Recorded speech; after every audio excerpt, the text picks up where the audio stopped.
नमस्कार दोस्तों, स्वागत है आपका इस वीडियो में। आज के इस वीडियो में हम लोग बिहार मध्यमा क्लास में व्याकरण देख रहे हैं, जिसमें कि हम लोग समास और कारक पढ़ चुके हैं।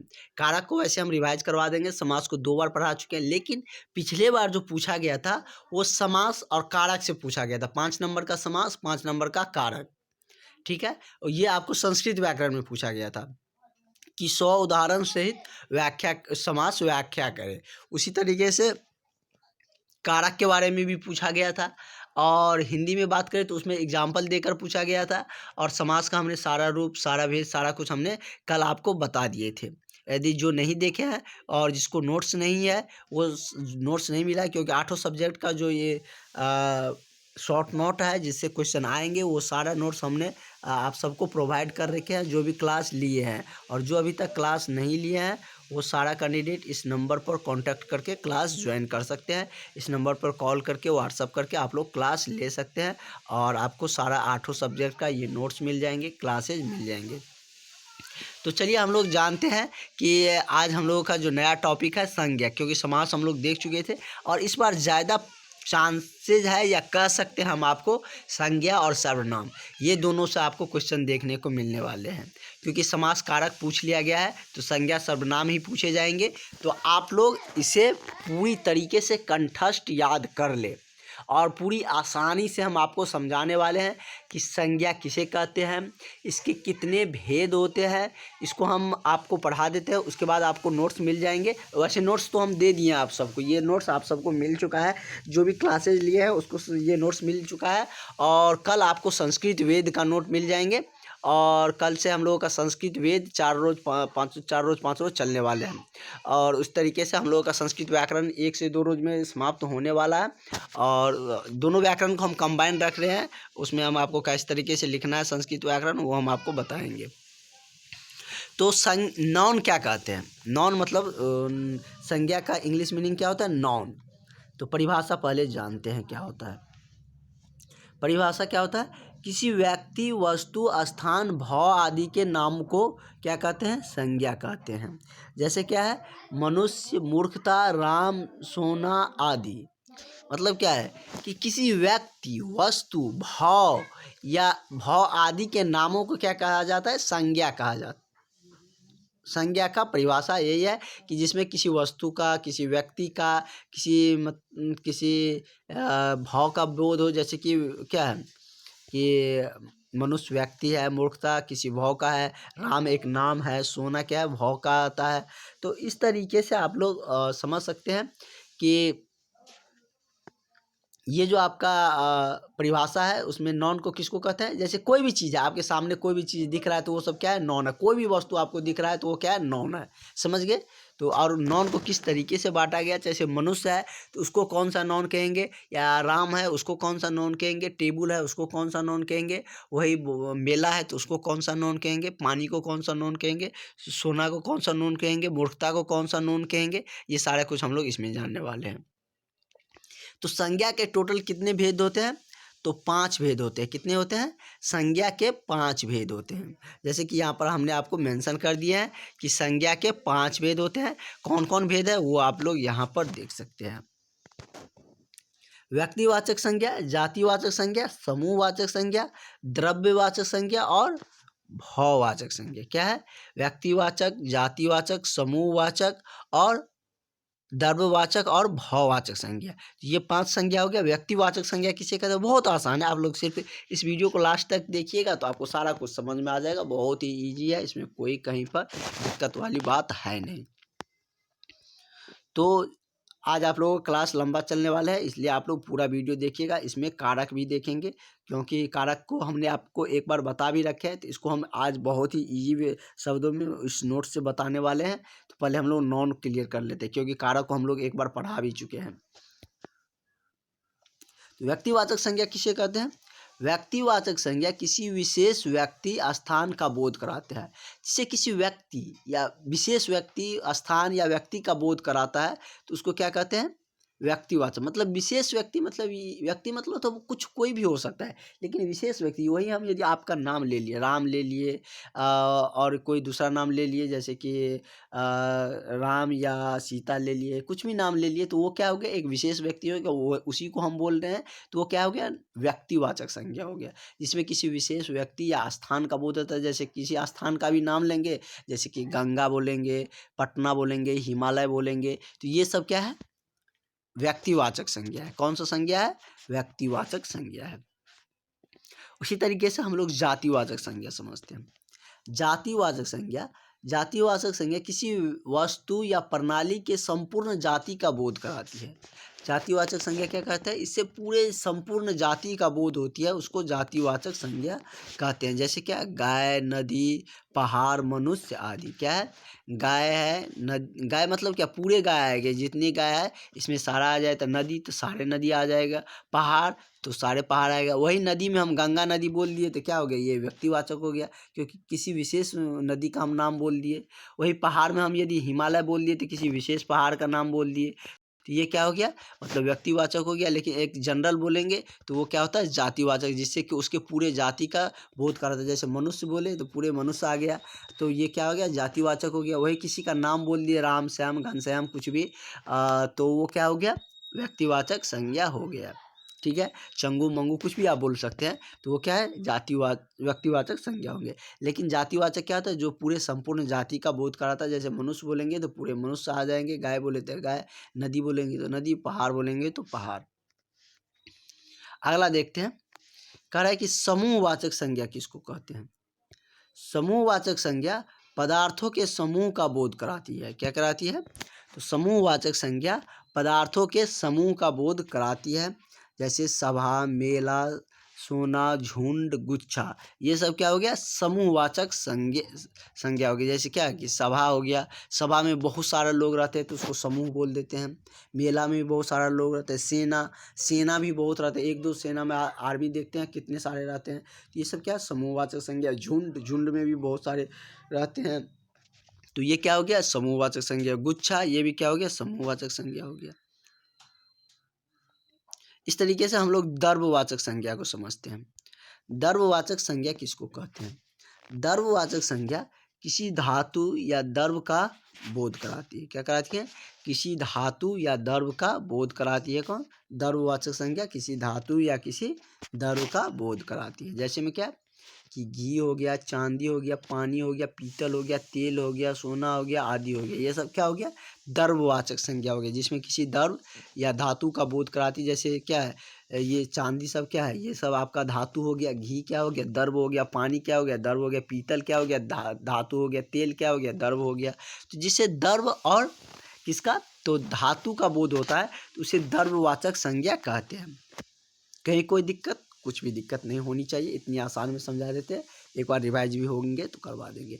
भाववाचक संज्ञा, जिस भाववाचक संज्ञा व्यक्ति या पदार्थों या धर्म या गुण का बोध कराती है। भाववाचक संज्ञा क्या कराती है, तो भाववाचक संज्ञा किसी व्यक्ति या पदार्थों के धर्म या उनके गुण के बारे में बताता है। जैसे राम के बारे में बोलना है तो राम के बारे में बोलेंगे, राम बहुत अच्छा लड़का है, वो उसमें बहुत अच्छाई है, तो वो उसकी अच्छाई उनके गुण को बता रही है। तो ये गुण जो बता रही है किसी व्यक्ति या पदार्थ को, तो वो क्या होता है, भाववाचक संज्ञा कहलाता है।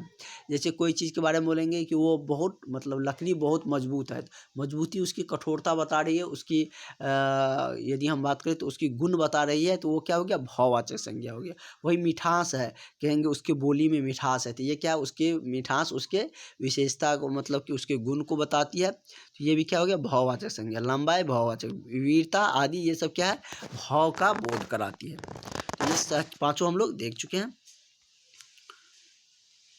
एक बार रिवाइज करवा देते हैं आपको क्विकली, 2 मिनट में रिवाइज कर लेते हैं, उसके बाद कारक की तरफ बढ़ेंगे। ठीक है, संज्ञा, नॉन मतलब नाम, तो नॉन देखते हैं, संज्ञा क्या किसको कहते हैं, तो जिससे किसी व्यक्ति, वस्तु, स्थान, भाव आदि के नामों का बोध होते हैं, तो उसको क्या कहते हैं, संज्ञा कहते हैं। जैसे व्यक्तिवाचक में वस्तु या मतलब कि किसी का विशेष नाम होते हैं, तो उसको क्या कहते हैं, व्यक्तिवाचक। उसी तरह से परिभाषा की हम बात करें, इसमें सारे पांचों का जो कंबाइन है वो आ जाते हैं। जैसे व्यक्ति, वस्तु, स्थान, भाव आदि के नामों का नामों को क्या कहा जाता है? संज्ञा कहते हैं। जैसे क्या आ गया? मनुष्य हो गया, मूर्खता, राम, सेना आदि हो गया। ये सब क्या हो गया? ये सब आपको मतलब कि उदाहरण है। और परिभाषा क्या है? किसी व्यक्ति, वस्तु, भाव आदि के नामों को क्या कहते हैं? संज्ञा। बहुत छोटे में हम लिखे हैं ताकि आपको बहुत ज़्यादा याद करने की भी ज़रूरत ना पड़े, याद करने में आपको बहुत ज़्यादा प्रॉब्लम ना हो, और आपको समझ में भी आसानी से चीज़ें आ जाए। इस तरीके से बहुत ही सटीकली हमने आपके लिए परिभाषा लिखी है। बुक सब में देखते होंगे या आप गाइड या कहीं से पढ़ते होंगे, तो उसमें आप देखते होंगे बहुत सारा टर्म लिखा रहता है, वो आपको समझने में ही दिक्कत हो जाती है। इसलिए यदि हम आपको पढ़ा रहे हैं, आप हमसे पढ़ रहे हैं, तो इतना तो आपको बेनिफिट होनी चाहिए कि चीज़ों अच्छा से आपको समझ होनी चाहिए, क्लियरेंस होना चाहिए कि क्या होता है। तो नीचे में लिखिएगा कि संज्ञा के 5 भेद होते हैं। कौन कौन? व्यक्तिवाचक, जातिवाचक, समूहवाचक, द्रव्यवाचक और भाववाचक। कौन है? व्यक्तिवाचक, जातिवाचक, समूहवाचक, द्रव्यवाचक और भाववाचक। व्यक्तिवाचक संज्ञा क्या है? व्यक्तिवाचक संज्ञा किसी विशेष व्यक्ति या स्थान का बोध कराती है। क्या होती है? तो व्यक्तिवाचक संज्ञा किसी विशेष व्यक्ति या स्थान का बोध कराती है। जैसे क्या क्या हो गया? ये गंगा किसी की विशेष मतलब नदी का बोध कराती है, तो ये क्या हो गया? व्यक्तिवाचक हो गया। पटना किसी का नाम ले लीजिए, वो क्या हो? व्यक्तिवाचक संज्ञा। हिमालय कोई किसी का नाम है, तो ये सब क्या है? मतलब व्यक्तिवाचक संज्ञा, जिसमें किसी चीज़ का नाम के बारे में बताया जाता है, तो वो क्या समझिए? वस्तु या व्यक्ति का या स्थान का। तो वो आपका क्या होता है? स्थान या व्यक्ति का नाम बताता है, तो वो व्यक्तिवाचक संज्ञा कहलाता है। जातिवाचक, जिससे संपूर्ण जाति का बोध होता है, उसे जातिवाचक संज्ञा कहते हैं। जातिवाचक संज्ञा किसी वस्तु या प्राणी की संपूर्ण जाति का बोध होता है। क्या होता है इसमें? तो किसी वस्तु या प्राणी की जो संपूर्ण जाति है उसका बोध होती है। जैसे क्या है? गाय हो गया, नदी हो गया, पहाड़ हो गया, मनुष्य हो गया आदि, ये सब क्या है? जातिवाचक संज्ञा है। जातिवाचक संज्ञा में क्या आता है? जैसे गाय है तो गाय संपूर्ण गाय आ गया। नदी, संपूर्ण नदी, वही में किसी नदी का नाम लिए, यमुना नदी, तो ये क्या हो गया? व्यक्तिवाचक हो गया, क्योंकि उसका नाम बोल दिए। नदी से पूरे नदी का बोध आ रहा है, जिससे पूरे उसकी जाति का बोध होता है, उसे जातिवाचक संज्ञा कहते हैं। पहाड़ हो गया, मनुष्य हो गया, ये सब जातिवाचक संज्ञा है। समूहवाचक संज्ञा देख लेते हैं। समूहवाचक संज्ञा पदार्थों के समूह का बोध कराती है। क्या कराती है? तो पदार्थों के समूह का बोध कराती है। जैसे सभा हो गया, मेला हो गया, सेना हो गया, झुंड हो गया, गुच्छा हो गया, ये सब क्या है? समूहवाचक हो गया। द्रव्यवाचक, जिसमें द्रव्यवाचक संज्ञा किसी वस्तु या द्रव्य का बोध कराती है। किसी धातु या द्रव्य का बोध कराती है, तो उसको क्या कहते हैं? द्रव्यवाचक संज्ञा कहते हैं। जैसे क्या हो गया? घी किसी द्रव्य का बोध कराती है, चांदी किसी धातु का बोध कराती है, पानी किसी द्रव्य का बोध कराती है, पीतल किसी धातु का बोध है, तेल किसी द्रव्य का बोध है, सोना ये किसी धातु का बोध है। तो ये सब क्या है? द्रव्यवाचक संज्ञा, जिसमें किसी धातु या किसी द्रव्य के बारे में बताया जाता है, तो उसको क्या कहते हैं? द्रव्यवाचक संज्ञा कहते हैं। अब आपको चांदी दे दिया रहेगा तो आप समझ सकते हैं कि कौन सा संज्ञा है? तो द्रव्यवाचक संज्ञा है। भाववाचक संज्ञा, भाववाचक संज्ञा किसी व्यक्ति या पदार्थों के धर्म या गुण का बोध कराती है। क्या होती है? भाववाचक संज्ञा में किसी व्यक्ति या पदार्थ के धर्म या गुण का बोध कराती है। किसी व्यक्ति या पदार्थ के उसके धर्म के गुण के बारे में बताती है। जैसे क्या है? अच्छाई हो गया, चौड़ा हो गया, मिठास हो गया, लंबाई हो गया, वीरता हो गया, ये सब क्या है? भाववाचक संज्ञा है। तो संज्ञा हम लोगों का पूर्ण रूप से हो गया है। अब आप लोगों को दिक्कत नहीं होनी। सर्वनाम हम लोग कल देखेंगे, नहीं तो आज ज़्यादा आप लोगों को दिक्कत हो जाए। कारक इसलिए देखते हैं क्योंकि कारक हमने आपको पढ़ा भी रखे हैं। थोड़ा सा ही देख लेंगे, नहीं होगा तो कुछ रोक भी लेंगे, इसमें कोई दिक्कत नहीं है। हम तो पढ़ाने के लिए बहुत देर पढ़ा सकते हैं, लेकिन आपको समझना है, याद रखना है, इसलिए बहुत ज़्यादा एक दिन में बहुत ज़्यादा टॉपिक को कवर नहीं करवाते हैं। नहीं तो एक दिन में लंबा क्लास लेकर बहुत सारी चीज़ों को एक साथ कवर करवा सकते हैं। कारक क्या है? कारक के बारे में हम लोग जाने थे। तो संज्ञा और सर्वनाम, सर्वनाम बताएंगे आपको। संज्ञा के बदले में जो शब्द प्रयुक्त होता है उसको सर्वनाम कहते हैं। जैसे राम खाना खाता है, राम स्कूल जाता है, राम ये करता है, वो करता है। और उसकी जगह हम एक ही बार राम बोले, उसके बाद उसके वह बोलेंगे। राम खाना खाता है, वह खेलता है, वह पढ़ता है। तो जो मतलब कि संज्ञा के, राम क्या है? संज्ञा है, उसके लिए जो प्रयोग होता है उसको सर्वनाम कहते हैं। बहुत ईजी में हम आपको सर्वनाम भी बताएंगे, इसके लिए आप लोग परेशान नहीं होइएगा। नोट्स में आपको मिल भी चुका है। संज्ञा या सर्वनाम के जिस रूप से उसका सीधा संबंध क्रिया के साथ होता है वह कारक कहलाता है। क्या कह रहा है? संज्ञा या सर्वनाम के जिस रूप से उसका सीधा संबंध क्रिया के साथ होता है वह क्या कहलाता है? कारक कहलाता है। कारक के भेद के बारे में जानते हैं। कारक के टोटल कितने भेद है? 8 भेद है। संज्ञा के कितने थे? 5 थे। कारक के कितने हैं? 8 है। ये हम लोग पहले देख भी चुके थे। कर्ता, कर्म, करण, संप्रदान, अपादान, संबोधन, अधिकरण, संबोधन, यही है। उसमें जैसे कि अगर संस्कृत वाला रहेगा ना, तो जैसे ये एग्जाम्पल है तो उसमें राम है तो राम हो जाएगा, वो हम आपको बताएंगे। वैसे हमने आपको बता भी रखे हैं। कारक तो हमने आपको संस्कृत वाले में भी पढ़ाए, संस्कृत में ही बताए थे। आज हिंदी वाले में बता देते हैं, जो कि आपको बहुत ही ज़्यादा क्लियरेंस होंगे। तो संस्कृत वाला का जो था वो कारक देख चुके थे, और इससे आप रिलेट करके समझ जाइएगा। बहुत ज़्यादा डिफरेंस है नहीं संस्कृत वाले में। उसी में कहीं पर विसर्ग लग जाता है तो कहीं पर कॉमा लग जाता है एग्जाम्पल में, ठीक है। और वो हमने आपको बता भी रखे हैं, वीडियो देख भी सकते हैं। कर्ता कारक क्या कहते हैं, लेकिन आपको आना चाहिए, चाहे संस्कृत हो चाहे हिंदी व्याकरण हो। आप कारक आएगा तब ना लिख पाइएगा। ये भी लिख दीजिएगा तो आपको नंबर मिलेगा, लेकिन नहीं आएगा तो कैसे लिखिएगा? तो ये मेन मुद्दा तो ये है। तो पहले समझते हैं कारक क्या है। कर्ता कारक जो शब्द काम करने वाले के अर्थ में आता है उसे क्या कहते हैं? कर्ता कारक कहते हैं। मतलब जो काम करने के लिए प्रयुक्त होता है, जो काम करने के अर्थ में आता है वह क्या कहलाता है?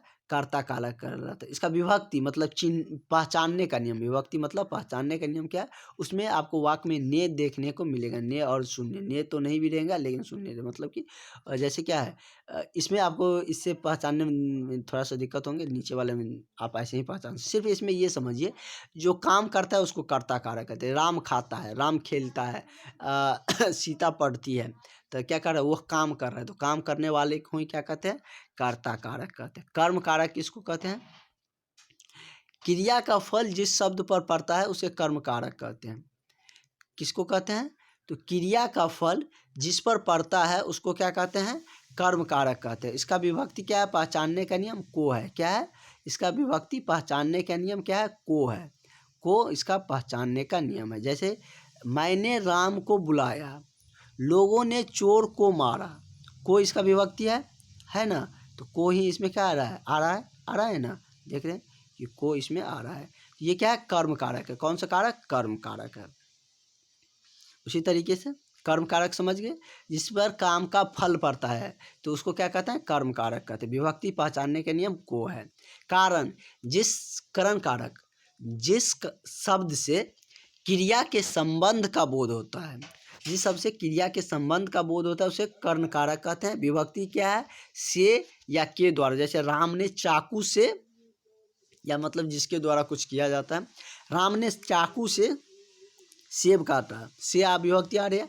सीता के द्वारा पुस्तक लिखी गई, तो आप कर्ण कारक को पहचान सकते हैं। जिस शब्द से क्रिया के संबंध का बोध होता है, मतलब क्या? से चाकू से संबंध का बोध हो रहा है ना, क्रिया का संबंध किससे है? चाकू से है। तो क्या है? जिस शब्द से क्रिया के संबंध का बोध हो उसे कर्ण कारक कहते हैं। विभक्ति क्या है? से या के द्वारा। राम ने चाकू से क्या काटा? सेब काटा। सीता के द्वारा पुस्तक लिखी गई। क्या है? सीता के द्वारा पुस्तक लिखी गई। उसके बाद है कि संप्रदान जिसके लिए कुछ किया जाए या जिसको कुछ दिया जाए, जिसके लिए कुछ किया जाए, जिसके लिए कुछ दिया जाए उसको क्या कहते हैं? संप्रदान कारक कहते हैं। क्या है कि जिसके लिए कुछ किया जाए या जिसके लिए कुछ दिया जाए उसको क्या कहते हैं? संप्रदान कारक कहते हैं। विभक्ति जैसे कि को, के, लिए, ए, ऐसे अगर रहेंगे वाक्य में तो यह पहचानने के नियम है। जैसे उसने लड़कों को मिठाई दी। क्या क्या? उसने लड़कों को मिठाई दी। को के लिए रहेंगे तो वो क्या है? कि संप्रदान कारक है। वही आपादान की बात कर लेते हैं। आपादान कारक क्या होता है?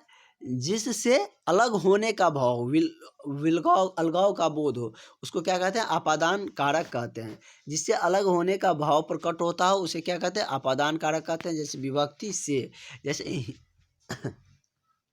हिमालय से गंगा निकलती है। क्या हिमालय से क्या होता है, गंगा अलग हो रहा है तो क्या है, उसका मतलब आपादान कारक कहते हैं। जिसमें अलग होने का भाव प्रकट होता है तो उसको आपादान कारक कहते हैं। पेड़ से पत्ते गिरते हैं, वह घर से गया, वह घर से जा रहे हैं, ये सब क्या आपादान कारक है। कर्ण कर्ण में भी से विभक्ति थे, लेकिन उसमें क्या उसके द्वारा कार्य किया जा रहा था, कर्ता पर उसका संबंध होता था। लेकिन अपादान में जो से लग रहा है, वाक से आप पकड़ लीजिएगा। जैसे कहेंगे पेड़ से पत्ते गिर रहे हैं, इसमें कौन सा कारक कारक ऐसे ही पूछे जाते हैं, तो आपने बता सकते हैं क्या इसमें अपादान कारक है। या पिछले बार जैसे कि एग्जाम्पल पूछा था हिंदी वाले व्याकरण में, संस्कृत वाले व्याकरण में पूछे थे कि कारक का 100 उदाहरण सहित व्याख्या करें। तो इस तरीके से आपको 8 भेद सारा कुछ लिखना पड़ेगा। क्या है, जिससे अलग होने का भाव प्रकट होता है, उसमें विभक्ति क्या होता है, से विभक्ति होती है। जैसे हिमालय से गंगा निकलती है, पेड़ से पत्ता गिरता है, वह घर से गया, ये सब क्या है, आपादान कारक है। उसी तरीके से संबंध कारक देखने वाले हैं हम लोग। संबंध कारक क्या है, किसी अन्य शब्द के साथ संबंध या अलगाव प्रतीत हो, किसी अन्य शब्द के साथ संबंध या अलगाव प्रतीत हो, उसका विभक्ति क्या होता है, का, के, की, रहा, रे, री, ये सब क्या है, संबंध कारक का विभक्ति है। किसी अन्य शब्द के साथ जो संबंध या अलगाव के प्रतीत होता है, प्रतीत हो, उस विभक्ति को क्या कहते हैं, का, के, की, रहा, रे, री, ये सब क्या है, संबंध कारक है। जैसे राम की पुस्तक, श्याम का घर, ये सब क्या है, संबंध कारक है। इस तरीके से क्या है, अधिकरण कारक। अधिकरण कारक क्या कहते हैं, संज्ञा या सर्वनाम के स्वरूप को अधिकरण कारक कहते हैं। विभक्ति क्या है, जैसे कि में, पर, के ऊपर, के भीतर, ये सब क्या है, अधिकरण कारक का विभक्ति है। जिसमें संज्ञा और सर्वनाम के स्वरूप को अधिकरण मतलब स्वरूप को क्या कहा जाता है, अधिकरण कारक कहा जाता है। इसमें क्या है, जैसे कि मेज पर कोई चीज़ रखा हुआ है या आप टेबल के नीचे कुछ रखे हैं, तो ये सब क्या अधिकरण कारक है। संबंध का संबोधन कारक को कहते हैं। जैसे कोई चीज़ को संबोधन करते हैं उसको क्या कहते हैं, संबोधन कारक कहते हैं। जैसे किसी को पुकारने या संकेत करने का भाव, जैसे किसी को पुकारा जाता है, किसी को संकेत किया जाता है, तो उसको क्या कहते हैं, संबंध कारक कहते हैं। जैसे विभक्ति क्या है, जैसे हे, रे, अरे, हे भगवान मेरी रक्षा कीजिए, अरे सुनो, ये सब क्या है, संबंध कारक है। क्या है, ये सब संबंध कारक है। ठीक है, हम आपको इस नोट्स में जितना लिखे हैं व्याकरण के लिए आपको ये सफिशिएंट है। नीचे 12 शब्द भी है, इस पर कैसे क्या लिखना है वो हमने बता भी रखे हैं, एक बार और समझा देंगे। ठीक है, इतना से ही पूछे जाएंगे। और जैसे कि विलोम शब्द, रूप सब है, उपसर्ग प्रत्यय सब हमने आपको बता रखे हैं। वही यदि हम बात करें तो आपको विलोम थोड़ा सा बता देंगे, पर्यायवाची भी थोड़ा हम आपको समझा देंगे क्या होता है, जिससे आपको क्वेश्चन आएंगे तो आप बना सकते हैं। आपको ज़्यादा दिक्कत कहीं पर कुछ नहीं होने वाली है। आप लोग जो भी क्लासेस देते हैं उसको अच्छे से पढ़िए। कल होंगे, यदि आपको वेद का यदि नोट्स मिल जाते हैं तो 3 क्लासेस चलेंगे, वेद का, इंग्लिश का भी चलेंगे। और जैसे आपका सारा कुछ है, एडमिट कार्ड के बारे में भी हम आपको सारा इन्फॉर्मेशन दे देंगे। इसके लिए आप लोग को बहुत ज़्यादा चिंता करने की, सोचने की ज़रूरत नहीं है। एडमिट कार्ड यदि वितरण किए जाएंगे तो हम आपको निश्चित बताएंगे। और इससे जैसे कि और हमारा सिलेबस का कुछ नहीं रहा है। कुछ अभ्यर्थी कह रहे हैं कि साइंस में भी इस तरीके से लिख के हमको दे दीजिए, तो दे देंगे आपको। थोड़ा सा इंतज़ार करिए, हम आपको साइंस में भी लिख के दे देंगे। उसके बाद यदि हम बात करें तो जो अभी तक अभ्यर्थी क्लास नहीं ज्वाइन किए हैं वो क्लास ज़रूर ज्वाइन कर ले। इस नोट्स से आपको सारा कुछ मिलने वाले हैं और इसी नोट से आपका क्वेश्चन रहने वाले हैं, तो ज़रूर आप लोग क्लास ज्वाइन करें, आपको नोट्स सारा कुछ प्रोवाइड कर दिए जाएंगे। तो चलिए हम लोग मिलते हैं नेक्स्ट वीडियो में। फ़िलहाल आज के लिए इतना रहने देते हैं और आगे का क्लास कंटिन्यू रहेंगे। इंग्लिश का तो इंग्लिश का जो क्लास है वो क्लास चलते रहेंगे। और जो आपका वेद है वो भी आप कल से स्टार्ट हो जाएंगे। तो वो वेद भी आपका स्टार्ट हो जाएंगे। तो संस्कृत का कुछ 2-3 क्वेश्चन है उसको एक क्लास में रिवाइज करके सारा कुछ हम लोग टैकल कर लेंगे। चलिए मिलते हैं नेक्स्ट वीडियो में। Thank you.